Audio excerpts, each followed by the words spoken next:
ಶಿವಮೊಗ್ಗ ಶಿಕಾರಿಪುರ ತಾಲೂಕಿನ ಬಳ್ಳಿಗಾವಿ ಗ್ರಾಮದಲ್ಲಿ ಬಿಜೆಪಿ ರಾಜ್ಯಾಧ್ಯಕ್ಷ ಹಾಗೂ ಶಾಸಕ ಬಿವೈ ವಿಜೇಂದ್ರ ಗ್ರಾಮ ವಾಸ್ತವ್ಯ ನಡೆಸಿ ಸಾರ್ವಜನಿಕ ಸಮಸ್ಯೆಗಳನ್ನು ಆಲಿಸಿದರು.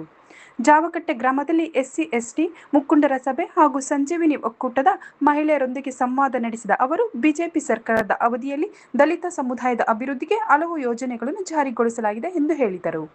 ಗ್ರಾಮೀಣ ಬಸ್ ಸೌಲಭ್ಯ, ಹಾಲಿನ ಖರೀದಿ ದರ, ವಿದ್ಯಾರ್ಥಿ ವೇತನ ಮತ್ತು ಮಹಿಳಾ ಸಬಲೀಕರಣ ಕುರಿತು ಸಾರ್ವಜನಿಕರು ಅಹವಾಲು ಸಲ್ಲಿಸಿದರು. ಬಳಿಕ ಬಳ್ಳಿಗಾವಿ ಗ್ರಾಮದಲ್ಲಿ ಗ್ರಾಮ ವಾಸ್ತವ್ಯ ಮಾಡಿ ಮಂಗಳವಾರ ಬೆಳಗ್ಗೆ ವಾಯು ವಿಹಾರ ನಡೆಸಿದ್ದಾರೆ.